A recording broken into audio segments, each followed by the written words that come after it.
Hello friends, welcome back to my channel New Horizon with Einstein. Today is 6th of August 2017 and we are going to discuss about the daily AIR news analysis which is especially for UPSC, SSC, Bank PO, all state PSC as well as all government exams for 2017 as well as 18 presented by Vishwesh Kumar Yadav, and I am from electrical and electronics background. So let us discuss about the news details. So first, the description of the today's news. So Venkaiah Naidu will be the new Vice President of India to take oath of 11th of August. So former Union Minister M. Venkaiah Naidu will be the new Vice President of India as he defeated Gopal Krishna Gandhi by 272 votes. So voting to elect the 13th president was conducted today with 98% voting recorded. So there was a straight fight between NDA candidates M. Venkaiah Naidu and opposition nominee Gopal Krishna Gandhi. Briefing media in New Delhi, returning officer Samsher Sheikh K. Sharif said Mr. Naidu received 516 votes against Gopal Krishna Gandhi 244 votes. So let's move on the next. So let us talk about the M. Venkaiah Naidu and details about his earning. So 771 votes out of 785 votes were cast in the election. 14 MPs did not cast their votes. The newly appointed vice president will take oath on 11th of August 2017. So Mr. Naidu has served as a Minister of Housing and Urban Affairs and Information and Broadcasting in the present government. So he was born on 1st of July 1949 in Chavatpalam, a remote village in the Nellore district of Andhra Pradesh. Right from his college days, he was deeply interested in the welfare of the common man, particularly the farmers and downtrodden section of the society. So this led to his active involvement in the political and social activities from the young age. So let's move on the next news. So dialogue is the only way to overcome prejudices, division and conflicts, said PM Modi. So Prime Minister Narendra Modi has said dialogue is the only way to cut through rooted religious stereotype and prejudices that divide community across the world and sow seeds of conflict between nation and society. In a video message during second edition of Shambad Global Initiative on conflict avoidance and environmental consciousness, Mr. Modi said, the societies across the world are facing several questions like how to avoid conflict and the ways to address a global challenge like climate change and how to live in the peace and harmony. So you have to remember about the Shambad Global Initiative and where it is took place. So let's move on the next news. So next, the two-day conference is taking place in Yangon in Myanmar. He said that it is only natural that the search for answer should be led by the humanities, longest tradition of the thought, rooted in various religion, civilization, and multiple stream of spirituality. The Prime Minister said he is a product of ancient Indian tradition that firmly believes in dialogue on difficult issue. So he also said that the ancient Indian concept of Tark Shastra is founded on dialogue and debates as the model of exchange of views and avoidance of conflict. So let's move on the next news. So IT raid enter fourth day against Karnataka Energy Minister. So Income Tax Department raided properties of Karnataka Energy Minister DK Shivkumar on fourth day today. So cash and jewelry worth over 15 crore rupees has been seized so far by the department during the raids. The income tax official also seized a number of documents, account books and financial papers. In this connection, the IT has also raided his father-in-law's house at Meshuru and close associate in Hassan. So IT sources say that the valuation of some jewelry found during these searches is being done.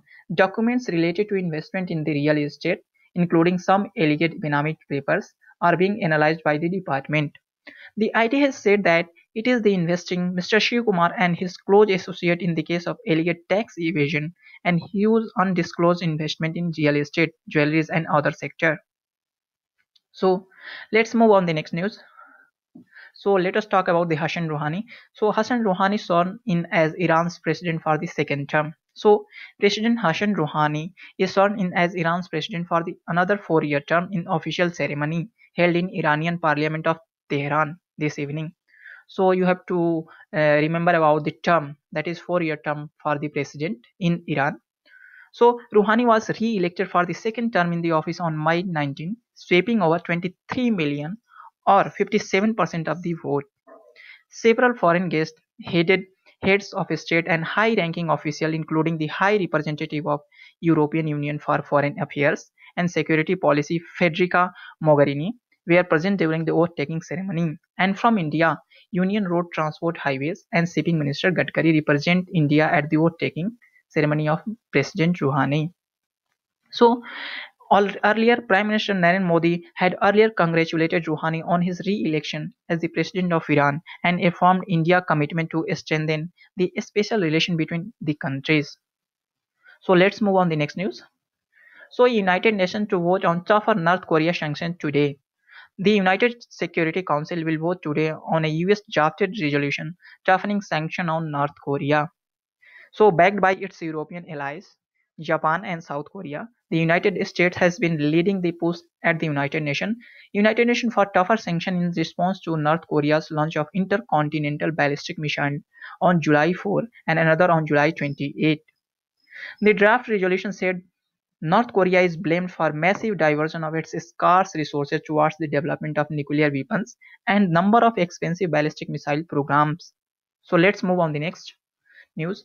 So Vietnam challenges China at security talks. So first of all, let us talk about Vietnam. So Vietnam is a Southeast Asian country. So Vietnam urges other Southeast Asian nation to take a stronger stand against Chinese expansionism in the South China Sea. As a tense regional security forum began today with North Korea also under fire over its nuclear program. So, ahead of the launch of the annual gathering of foreign ministers from 10th Member Association of Southeast Asian Nation (ASEAN), Vietnam made a bold play against China with a raft of suggested changes to the planned joint communique. So, let's move on the next news. So, Rwanda election. President Paul Kagame wins by landslide. So, you have already know about the Rwanda, which is African country, and our former vice president visited that country before. So, Electoral Commission in Rwanda has announced that President Paul Kagame has won a third term in office with a landslide. The commission said partial result of yesterday's election had given him 98% of the votes. Mr. Kagame's supporters began celebrating before the announcement. So they say that he has brought stability and economic development after the horror of 1994 genocide. So you have to remember about the genocide in 1994, which is the big genocide in Africa. But his critics, most of whom are outside the country, say he has ruled out fear he has ruled out through fear. So Mr. Kagame, who has been in power for 17 years, was challenged by Frank Habineza and Philippe Paimana. He came to the power in 1994 when his rebel group took control of the capital Kigali, ending the genocide in which some of 8 lakh ethnic Tutsis and moderate Hutus were slaughtered. So you have to remember about the Tutsi and Hutus of that country. So Rwanda constitution was amended in 2015, giving Mr. Kagame a chance to stay in power until 2034. The two challengers have complained that their supporters are being intimidated. So the candidates have also accused some local authorities of undermining their campaign. The ruling party denies any accusation of wrongdoing. So let's move on to the next news. So IMD forecast heavy rainfall in Odisha. So you have to remember about the IMD and which department it belongs. So the Indian Meteorological Department, that is the full form of IMD, today forecast heavy rainfall across Odisha in the next 24 hours. S. Sahu, the director of Meteorological Department Center, Bhubaneswar, said the upper air circulation in Bay of Bengal near Bangladesh is causing rainfall in the state. So Mahanadi River catchment area will also receive good amount of rainfall. Meanwhile, source in the IMD said that the most places over the north and interior Odisha have received heavy rainfall in last 24 hours. The chief amount of rainfall recorded in centimeter are Jagdish, Jagat Singhpur and Baripada and Jaipur. So let us talk about the IMD. The Indian Meteorological Department, also referred to as Met Department, is an agency of Ministry of Earth Sciences of the Government of India. Its headquarters is in Lodhi Road, New Delhi, that is known as Mausham Bhavan. Agency executive is Dr. K.J. Ramesh, Director General of Meteorology, formed in 1875, which is the oldest department in India. Annual budget is about 3.52 billion from 2011. Jurisdiction is that is in under the Government of India. Parent department, that is Ministry of Earth Sciences. It comes under the Ministry of Earth Sciences. You have to remember about that. That IMT comes under the Ministry of Earth Sciences. So let's move on the next news. Forex reserve surged to record 392 billion. So you have to remember about the forex reserve. You have to know about the forex reserve. What is the forex reserve and what indicates it?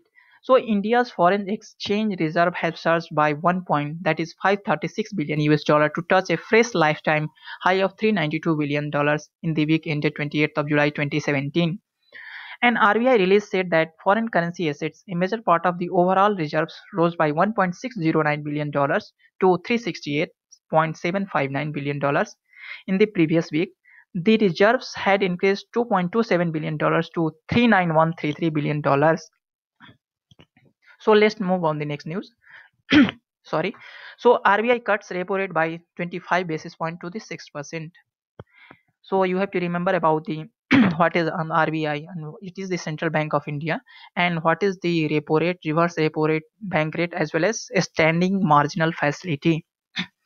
In line with market expectation, the Reserve Bank of India on Wednesday, in its third bi-monthly monetary policy decision of financial year 2017-18, reduced the repo rate under the liquidity adjustment facility by 25 basis points from 6.25% to 6%. The reverse repo rate under the LAF, that is stand adjusted by 5.75%, and the marginal standing facility MSF rate and the bank rate to the 6.25%. So let's move on the next news. So AIR correspondent reports that in the wake of record low retail inflation, the Monetary Policy Committee headed by RBI Governor Mr. Urjit Patel slashed the policy repo rate by 25 basis points to 6% and reverse repo rate by the similar proportion to the 5.75% in its third monetary policy review in Mumbai on Wednesday. The MPC also decided to keep the policy stance neutral in conjunction with the objective of achieving the medium-term target for consumer price index inflation of 4%. Despite a cut in the benchmark lending rate, RBI retained its GDP forecast to 7.3%. So let's move on the next news. So let us talk about the MPC. What is Monetary Policy Committee? Monetary Policy Committee. So the Monetary Policy Committee of India is a committee of Reserve Bank of India that is responsible for fixing the benchmark of interest rate in India.